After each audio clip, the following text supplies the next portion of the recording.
여보, 정말 거기 있는 거야? 박미숙의 떨리는 목소리가 청평 저수지 위로 울려 퍼졌습니다. 3년 전 홀연히 사라진 남편을 그리워하며 찾은 이곳에서 한 마리 백로가 계속해서 같은 자리를 가리키고 있었습니다. 처음에는 단순한 우연이라고 생각했습니다. 하지만 며칠째 반복되는 백로의 기이한 행동을 견딜 수 없었던 미숙은 결국 남편의 친구인 정영우 형사에게 도움을 청했습니다.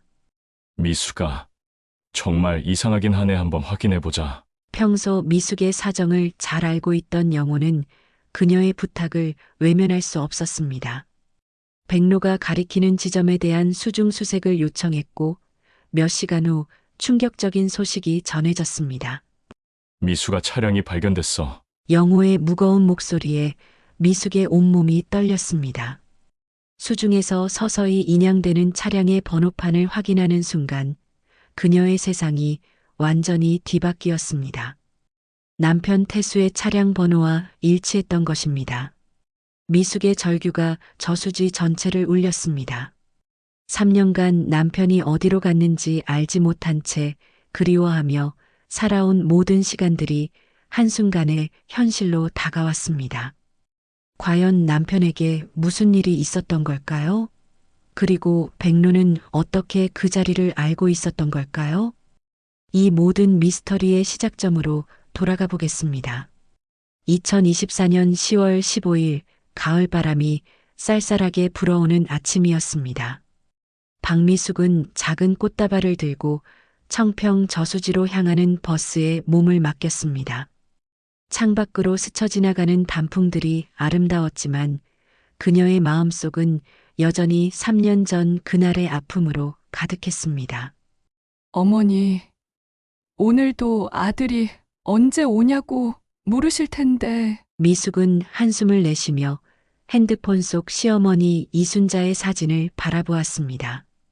73세의 시어머니는 알츠하이머 치매 2기 진단을 받은 지 2년이 되었지만 유독 아들 이태수에 대한 기억만은 또렷했습니다.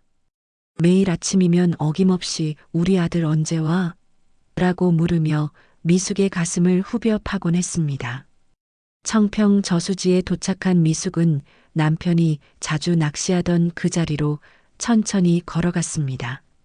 저수지 가장자리에 작은 바위 위에 앉아 백국화 한 송이씩을 물에 띄우기 시작했습니다. 여보, 또 왔어요. 지훈이는 요즘 아르바이트 때문에 바빠서 못 왔지만 어머니 말씀 꼭 전해달라고 하더라고요. 20살이 된 아들 이지우는 아버지가 사라진 후 가정의 기둥 역할을 자처하며 대학 등록금을 스스로 벌고 있었습니다. 하지만 미숙은 아들의 눈빛에서 아버지에 대한 원망을 읽을 수 있었습니다. 왜 아무 말 없이 사라졌을까? 정말 우리를 버리고 간 걸까라는 의문들이 아들을 괴롭히고 있다는 것을 알고 있었습니다.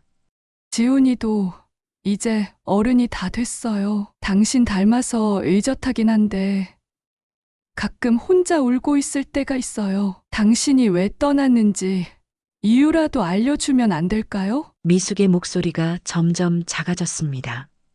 남편 태수는 2021년 10월 어느 날 아침 잠깐 나갔다 올게라는 말을 남기고 집을 나선 후 돌아오지 않았습니다. 휴대폰은 꺼져 있었고 신용카드 사용 내역도 그날을 마지막으로 끊어졌습니다. 실종 신고를 했지만 3년이 지난 지금까지 아무런 소식이 없었습니다. 마지막 국화를 물에 띄우며 미숙은 작은 기도를 올렸습니다. 어디 계시든 건강하시고 언젠가 이유를 알려주세요. 원망하지 않을게요. 기도를 마치고 일어서려던 미숙의 눈에 이상한 광경이 들어왔습니다. 저수지 건너편에서 날아온 백로 한 마리가 물 위 특정 지점을 계속 맴돌고 있었습니다. 백로는 그 자리에서 물을 향해 머리를 숙였다 들었다를 반복하며 마치 무언가를 가리키는 듯한 행동을 보였습니다. 미숙은 호기심이 생겨 백로가 있는 쪽으로 천천히 다가갔습니다. 하지만 놀랍게도 백로는 사람이 가까이 와도 도망가지 않았습니다. 오히려 미숙을 바라보며 더욱 간절하게 그 자리를 가리키는 것 같았습니다. 미숙은 백로가 가리키는 저수지 지점을 자세히 살펴보았지만 특별해 보이는 것은 없었습니다. 다른 곳과 마찬가지로 잔잔한 물결만이 햇빛에 반짝이고 있을 뿐이었습니다. 집으로 돌아가는 길에도 백로의 모습이 머릿속에서 떠나지 않았습니다. 집에 도착하자 시어머니가 현관에서 기다리고 있었습니다. 미수가, 우리 아들 언제 와? 아직도 안 왔어? 어머니, 태수는 지금 출장 중이에요. 미숙은 더 이상 시어머니에게 진실을 말할 용기가 없었습니다. 치매 때문에 같은 질문을 반복하는 시어머니에게 매번 아들이 실종되었다고 설명하는 것은 너무 잔인한 일이었습니다. 그래. 그럼 언제 와? 곧 올 거예요. 시어머니를 재우고 난 후 미숙은 거실 소파에 앉아 백로 이야기를 곰곰이 생각해 보았습니다. 그냥 우연의 일치겠지. 새들도 나름대로 사는 이유가 있을 테니까. 하지만 며칠 후 다시 저수지를 찾았을 때 미숙은 믿을 수 없는 광경을 목격했습니다. 똑같은 백로가 똑같은 자리에서 똑같은 행동을 하고 있었던 것입니다. 이번에는 더욱 가까이 다가가 보았습니다. 백로는 미숙을 향해 고개를 돌리더니 마치 무언가를 간절히 호소하는 듯한 눈빛을 보냈습니다. 그리고는 다시 그 자리를 향해 날카로운 울음소리를 냈습니다. 미숙의 가슴이 두근거리기 시작했습니다. 분명히 뭔가 이상했습니다. 단순한 우연으로 보기에는 너무나 일관된 행동이었습니다. 혹시나 하는 마음에 미숙은 떨리는 손으로 휴대폰을 꺼내 남편의 친구인 정영우 형사에게 전화를 걸었습니다. 비록 이상하게 들릴 수도 있지만 이 답답한 마음을 누군가에게 털어놓고 싶었습니다. 미숙은 떨리는 손으로 휴대폰을 들고 정영우 형사에게 전화를 걸었습니다. 정영우는 남편 태수의 고등학교 동창이자 오랜 친구로 태수가 실종됐을 때도 개인적으로 많은 도움을 준 사람이었습니다. 미숙은 백로의 기이한 행동에 대해 자세히 설명했습니다. 처음에는 우연이라고 생각했지만 며칠째 같은 자리에서 같은 행동을 반복하는 것이 너무 이상하다고 말했습니다. 정영호는 평소 미숙이 허황된 이야기를 하는 사람이 아니라는 것을 잘 알고 있었습니다.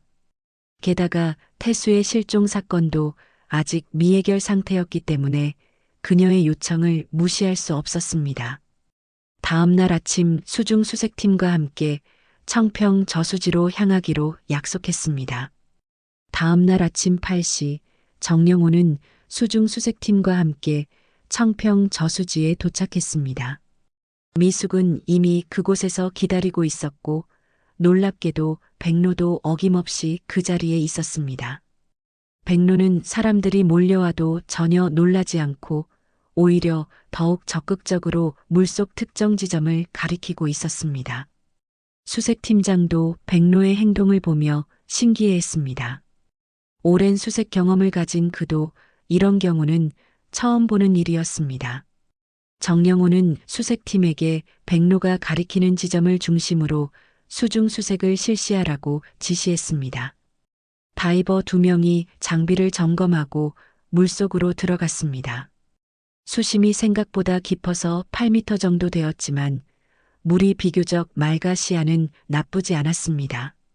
미숙은 초조한 마음으로 물 위를 바라보며 손을 꼭 쥐고 있었습니다. 30분 정도 지났을 때 갑자기 무전기에서 급한 목소리가 들려왔습니다. 차량이 발견되었다는 것이었습니다. 정영호의 얼굴이 순간 굳어졌고 미숙은 다리에 힘이 빠져 주저앉을 뻔했습니다. 다이버는 승용차 한 대가 물밑에 있으며 상당히 오래된 것 같다고 보고했습니다. 몇 분 후 다이버가 수면 위로 올라와 번호판을 적은 종이를 건넸습니다. 정영호가 그 번호를 확인하는 순간 얼굴이 창백해졌습니다. 미숙은 불안한 마음으로 종이를 받아보았고 그 순간 그녀의 세상이 완전히 뒤바뀌었습니다. 그것은 분명히 남편 태수의 차량 번호였습니다. 미숙의 비명이 저수지 전체에 울려 퍼졌습니다. 3년간 남편이 어디에 있는지 알지 못해 괴로워했던 모든 시간들이 한순간에 현실로 다가왔습니다. 정영호는 미숙을 진정시키려 노력했지만 그녀의 충격은 쉽게 가라앉지 않았습니다. 백로는 차량이 발견된 후에도 한동안 그 자리에서 맴돌다가 마치 할 일을 마친 것처럼 천천히 날아가 버렸습니다. 미숙은 그 모습을 바라보며 복잡한 감정에 휩싸였습니다. 차량 인양 작업은 신중하게 진행되었습니다. 크레인이 천천히 물속에서 차를 끌어올리는 동안 미숙은 숨을 제대로 쉴 수 없었습니다. 드디어 물 위로 모습을 드러낸 차량은 확실히 남편 태수의 것이었습니다. 3년간 물속에 잠겨 있었던 차는 녹이 슬고 이끼가 끼어 있었지만 외형은 비교적 원형을 유지하고 있었습니다. 정영호는 미숙을 뒤로 물러나게 한 후 경찰들과 함께 조심스럽게 차량의 문을 열었습니다. 차량 내부에는 3년간 물에 잠겨 있었던 흔적이 역력했습니다. 그 순간 미숙의 눈에 믿을 수 없는 광경이 펼쳐졌습니다. 운전석에는 남편 태수의 시신이 그리고 조수석에는 젊은 여성의 시신이 함께 있었습니다. 미숙의 다리가 휘청거렸고 정영호가 재빨리 그녀를 붙잡았습니다. 하지만 미숙의 마음은 이미 절망의 구렁텅이로 떨어지고 있었습니다. 미숙은 눈앞의 현실을 받아들일 수 없었습니다. 남편이 혼자 사고를 당한 것이 아니라 다른 여자와 함께 있었다는 사실이 그녀를 완전히 무너뜨렸습니다. 3년 동안 남편을 그리워하며 보낸 시간들이 모두 헛된 것이었다는 생각에 가슴이 찢어지는 것 같았습니다. 정영호는 미숙을 진정시키려 했지만 그녀의 충격은 쉽게 가라앉지 않았습니다. 현장에서 초기 조사가 진행되는 동안 미숙은 멍한 상태로 그 모든 과정을 지켜보았습니다. 부검을 위해 시신들이 옮겨지고 차량은 정밀 감식을 위해 견인되었습니다. 집으로 돌아온 미숙은 아들 지훈에게 상황을 설명해야 했습니다. 대학에서 돌아온 지훈은 어머니의 울린 눈을 보고 즉시 무슨 일인지 눈치챘습니다. 미숙이 아버지를 찾았다고 말하자 지훈의 얼굴에 기대와 불안이 동시에 스쳤습니다. 하지만 아버지가 다른 여자와 함께 발견되었다는 사실을 들은 지훈의 표정은 완전히 굳어졌습니다. 그동안 아버지에 대해 품고 있던 의심이 현실이 되었다는 사실에 분노가 치밀어 올랐습니다. 지훈은 그동안 억누르고 있던 아버지에 대한 원망을 폭발시켰습니다. 지훈은 어머니가 3년 동안 아버지를 그리워하며 울었던 것과 할머니가 매일 아들을 찾으며 기다렸던 것을 생각하며 분노했습니다. 아버지가 가족을 버리고 다른 여자와 도망갔다는 생각에 주먹을 불끈 쥐었습니다. 시어머니 이순자는 상황을 정확히 이해하지는 못했지만 집안의 분위기가 이상하다는 것은 감지했습니다. 평소처럼 아들 태수가 언제 오는지 물어보았지만 미숙은 시어머니에게 어떻게 설명해야 할지 막막했습니다. 치매로 인해 같은 질문을 반복하는 시어머니에게 아들의 죽음과 불륜 의혹을 동시에 말하는 것은 너무 잔인했습니다. 미숙은 시어머니에게 태수가 이제 못 온다고만 말했습니다. 시어머니는 왜 못 오는지 어디에 갔는지 계속 물어보았지만 미숙은 더 이상 말을 이을 수 없었습니다. 그날 밤 미숙은 잠을 이루지 못했습니다. 남편에 대한 사랑이 배신감과 분노로 바뀌면서 마음이 복잡하게 엉켰습니다. 정말 남편이 자신을 속이고 다른 여자와 도망간 것인지, 그렇다면 그동안 자신이 느꼈던 그리움은 무엇이었는지 의문이 들었습니다. 미숙은 천장을 바라보며 지난 3년을 되돌아보았습니다. 남편이 사라지기 전의 행동들, 그때의 상황들을 하나하나 떠올려 보았지만 명확한 답은 나오지 않았습니다. 오직 깊은 상처와 배신감만이 그녀의 마음을 지배했습니다. 사건 발생 이틀 후 정영호 형사로부터 연락이 왔습니다. 부검과 신원조사 결과가 나왔다는 것이었습니다. 미숙은 진실을 알고 싶은 마음과 더 큰 상처를 받을지도 모른다는 두려움 사이에서 갈등했지만 결국 경찰서로 향했습니다. 경찰서 조사실에서 정영호는 조심스럽게 결과를 설명하기 시작했습니다. 남편과 함께 발견된 여성의 신원이 밝혀졌다는 것이었습니다. 그녀의 이름은 김은영이었고 나이는 35세였습니다. 미숙은 그 이름을 들어본 적이 없었습니다. 더욱 놀라운 사실은 김은영이 법무사라는 것이었습니다. 서울 강남구에 사무실을 두고 있었으며 주로 개인 채무 조정과 파산 관련 업무를 담당하고 있었습니다. 미숙은 남편이 왜 법무사와 함께 있었는지 이해할 수 없었습니다. 차량에서 발견된 물증들이 사건의 성격을 완전히 바꿔놓았습니다. 조수석 발밑에서 젖은 서류 뭉치가 발견되었는데 물에 젖어 많이 훼손되었지만 일부 내용은 판독이 가능했습니다. 그것들은 모두 채무 조정과 관련된 법무 문서들이었습니다. 정영호는 미숙에게 남편이 당시 큰 빚을 지고 있었는지 물어보았습니다. 미숙은 그런 이야기를 들어본 적이 없다고 답했습니다. 남편은 작은 건설업체를 운영하고 있었지만 특별히 경영상의 어려움을 토로한 적은 없었습니다. 하지만 정영호의 추가 조사 결과 태수는 실종 당시 상당한 채무를 지고 있었던 것으로 드러났습니다. 사업 부진으로 인해 은행 대출과 사채를 합쳐 총 3억 원가량의 빚이 있었습니다. 미숙은 이 사실을 전혀 모르고 있었습니다. 김은영의 동료 변호사들을 만나본 결과 그녀는 경제적으로 어려운 상황에 처한 사람들을 도와주는 일에 열정적이었다고 증언했습니다. 특히 불법적인 채권 추심에 시달리는 채무자들을 보호하는데 앞장서 왔다고 했습니다. 은영의 사무실에서 발견된 태수의 파일에는 그의 채무 현황과 조정 계획이 상세히 정리되어 있었습니다. 은영은 태수의 채무를 합법적으로 조정하여 가족에게 피해가 가지 않도록 도우려 하고 있었습니다. 개인 파산이 아닌 채무 조정을 통해 문제를 해결하려는 계획이었습니다. 미숙은 남편이 이런 큰 문제를 혼자 감당하려 했다는 사실에 충격을 받았습니다. 왜 자신에게 말하지 않았는지, 왜 혼자서만 해결하려 했는지 이해할 수 없었습니다. 동시에 남편이 다른 여자와 바람을 피운 것이 아니라는 안도감도 들었습니다. 정영호는 사고 당일의 상황도 설명했습니다.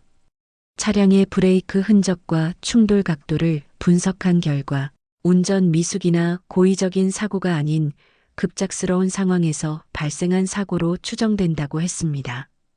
아마도 중요한 회의를 마치고 돌아오는 길에 일어난 불의의 사고였을 것이라고 했습니다.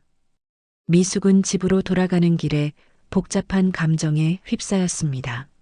남편에 대한 의심과 원망은 조금씩 사라지고 있었지만 왜 이런 큰 문제를 혼자 감당하려 했는지에 대한 서운함이 남아 있었습니다. 그리고 무엇보다 3년이라는 시간 동안 진실을 모른 채 살아온 것에 대한 안타까움이 밀려왔습니다.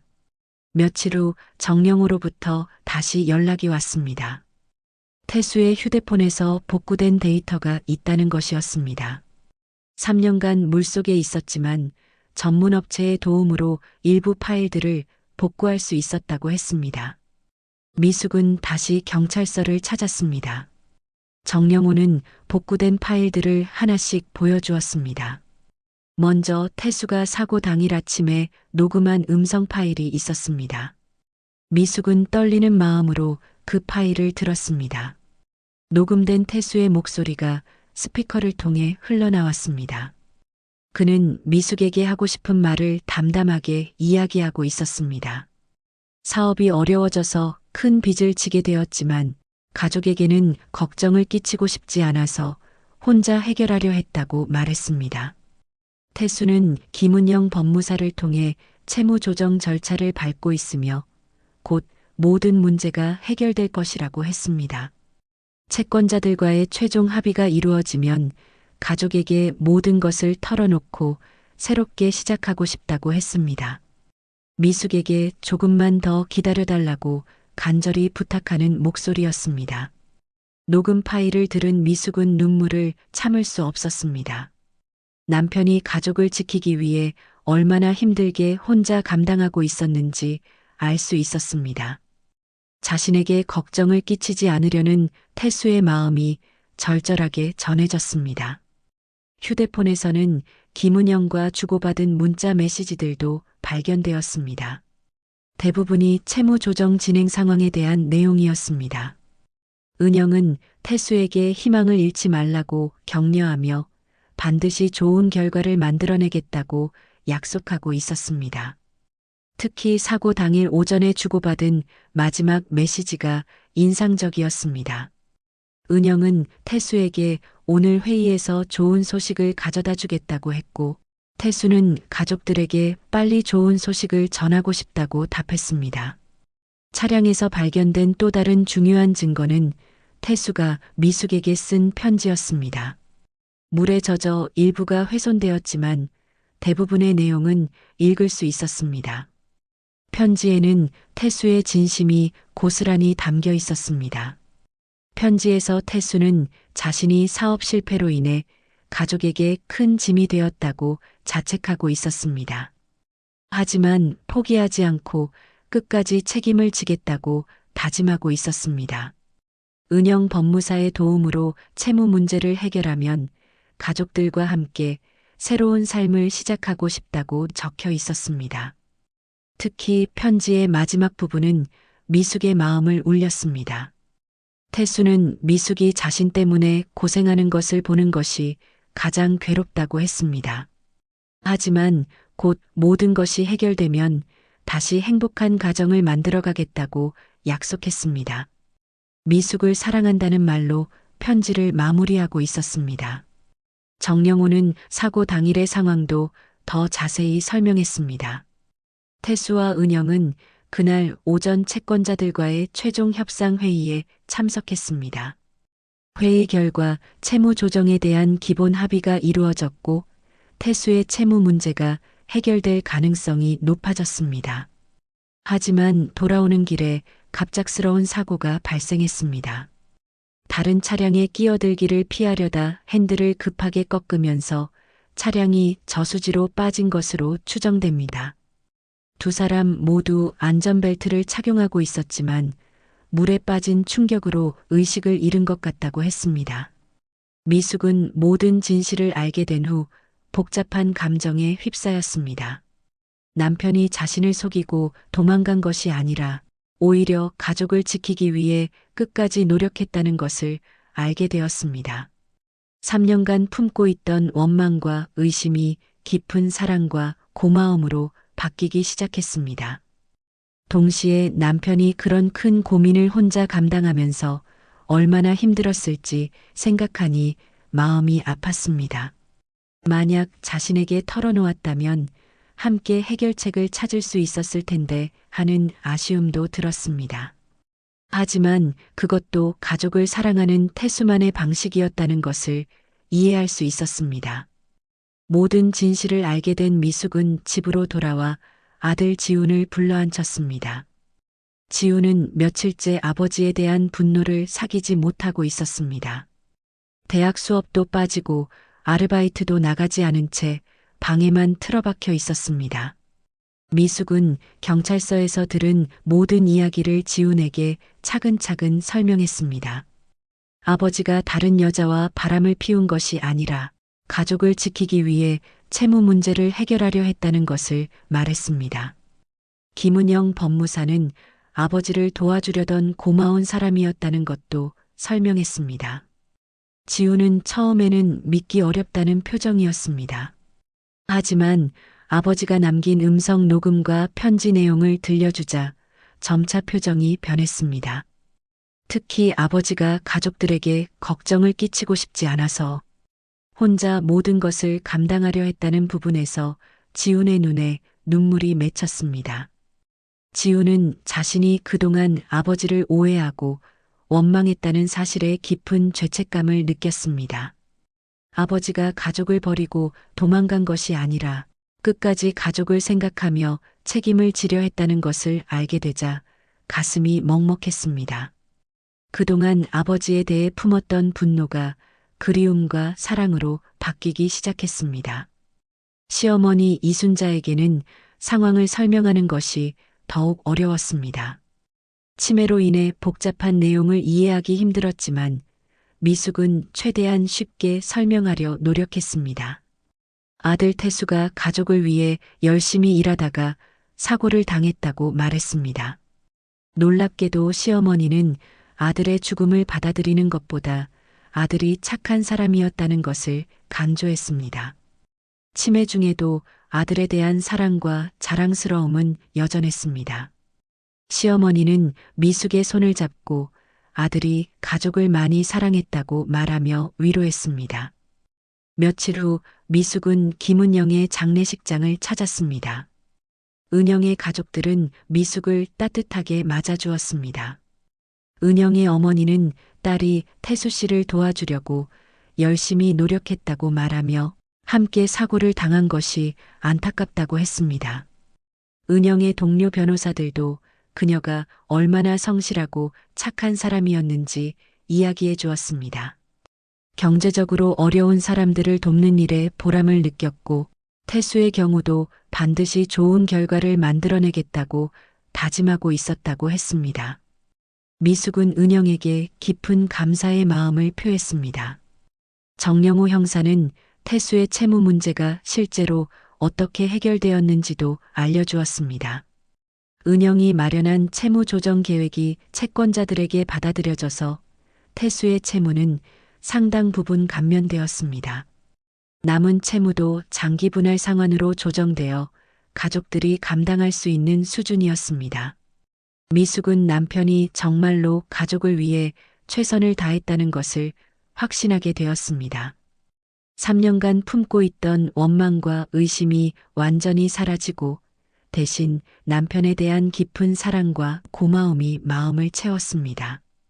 남편을 오해했던 것에 대한 미안함도 컸지만 이제는 그를 자랑스럽게 생각했습니다. 지훈도 아버지에 대한 생각이 완전히 바뀌었습니다.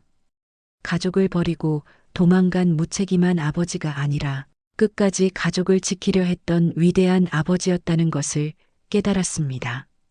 아버지를 원망했던 지난 3년이 후회되었지만 이제라도 진실을 알게 된 것에 감사했습니다. 가족들은 태수의 장례를 치르기로 결정했습니다.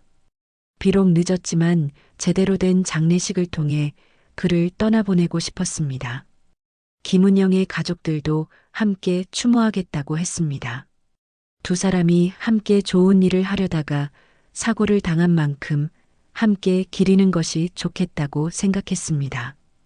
미숙은 3년간의 오해와 원망을 뒤로하고 남편의 마지막 사랑을 온전히 받아들이기로 마음먹었습니다. 남편이 가족을 위해 보여준 희생과 사랑을 가슴 깊이 간직하며 이제는 그를 자랑스럽게 기억하고 싶었습니다. 태수의 장례식은 조용하지만 따뜻하게 치러졌습니다. 가족과 친구들 그리고 김은영의 가족들이 함께 모여 두 사람의 넋을 기렸습니다. 미숙은 남편에게 마지막 인사를 올리며 그동안 오해해서 미안하다고 말했습니다. 그리고 가족을 지키려 했던 그의 사랑에 감사하다고 전했습니다. 장례를 마친 후 미숙은 어머니와 아들과 함께 다시 청평 저수지를 찾았습니다. 이번에는 슬픔이 아닌 감사의 마음으로 그곳을 찾은 것이었습니다. 백로가 없었다면 영원히 진실을 모른 채 살았을지도 모른다는 생각이 들었습니다. 저수지 가장자리에 앉아 미숙은 하늘을 바라보며 남편에게 말을 걸었습니다. 이제 모든 것을 이해했다고 그의 사랑을 깊이 느꼈다고 말했습니다. 3년간의 그리움과 원망이 이제는 온전한 사랑으로 바뀌었다고 전했습니다. 지훈도 아버지에게 사과의 말을 올렸습니다. 그동안 아버지를 원망했던 것을 용서해달라고, 이제는 아버지를 자랑스럽게 생각한다고 말했습니다. 앞으로 가족을 지키는 일은 자신이 하겠다고 다짐했습니다. 시어머니 이순자는 치매 때문에 상황을 완전히 이해하지는 못했지만 가족들이 모두 모여 있다는 것에 만족해했습니다. 아들이 착한 사람이었다고 계속 말하며 미숙과 지훈을 따뜻하게 바라보았습니다. 바로 그때였습니다. 저 멀리서 백로 한 마리가 날아와 그들 앞에 물 위에 내려앉았습니다. 처음 태수의 차를 발견하게 해준 바로 그 백로인 것 같았습니다. 백로는 잠시 그들을 바라보더니 한번 크게 울음소리를 냈습니다. 그 울음소리는 마치 작별 인사 같았습니다. 백로는 천천히 날개를 펼치더니 하늘 높이 날아올랐습니다. 점점 작아지는 백로를 바라보며 미숙은 그것이 남편이 보낸 마지막 메시지라고 느꼈습니다. 이제 모든 것이 해결되었으니 편안히 가라는 의미인 것 같았습니다. 미숙은 백로가 완전히 사라질 때까지 하늘을 바라보았습니다. 백로가 사라진 후에도 한동안 그 자리에 서 있었습니다. 마음 한편이 뻥 뚫린 것 같은 개운함을 느꼈습니다. 3년간 짓누르고 있던 무거운 짐을 내려놓은 기분이었습니다. 집으로 돌아가는 길에 미숙은 가족들과 앞으로의 계획을 이야기했습니다. 지우는 대학을 계속 다니면서 아르바이트로 생활비를 벌겠다고 했습니다. 미숙도 시어머니를 돌보면서 할 수 있는 일을 찾아보기로 했습니다. 무엇보다 중요한 것은 세 사람이 서로를 의지하며 살아가는 것이었습니다. 태수가 지키려 했던 가족을 온전히 보존하는 것이 그에 대한 최고의 보답이라고 생각했습니다. 그의 사랑과 희생을 헛되이 하지 않겠다고 다짐했습니다. 몇 주 후 미숙은 다시 저수지를 찾았습니다. 이번에는 혼자가 아니라 태수가 좋아했던 국화꽃을 들고 갔습니다. 물에 꽃을 띄우며 남편에게 근황을 전했습니다. 가족들이 모두 건강하고 지훈이 학교 생활을 열심히 하고 있다고 말했습니다. 저수지는 예전과 똑같이 평온했습니다. 잔잔한 물결이 햇빛에 반짝이고 주변에는 가을 단풍이 아름답게 물들어 있었습니다. 하지만 미숙의 마음은 처음 이곳을 찾았을 때와는 완전히 달랐습니다. 그리움과 절망 대신 감사와 평안이 마음을 채우고 있었습니다. 미숙은 이제 태수를 떠나보낼 수 있었습니다. 그를 원망하거나 의심하지 않고 순수한 사랑으로만 기억할 수 있게 되었습니다. 백로가 전해준 진실 덕분에 그의 마지막 사랑을 온전히 받을 수 있었습니다. 봄이 찾아올 무렵 미숙은 시어머니와 아들과 함께 다시 저수지를 찾았습니다. 이번에는 새로운 시작을 다짐하는 자리였습니다. 태수의 사랑을 가슴에 품고 새로운 삶을 시작하겠다고 약속했습니다. 그날 저수지에는 백로가 나타나지 않았습니다. 하지만 미숙은 괜찮았습니다. 백로의 역할은 이미 끝났다는 것을 알고 있었기 때문입니다. 태수의 마지막 사랑이 가족들에게 온전히 전해진 지금 더 이상 백로가 필요하지 않았습니다. 미숙은 저수지를 바라보며 마음속으로 태수에게 말했습니다. 당신의 사랑을 잊지 않겠다고, 당신이 지키려 했던 가족을 소중히 여기겠다고, 그리고 언젠가 다시 만날 때까지 행복하게 살겠다고 약속했습니다.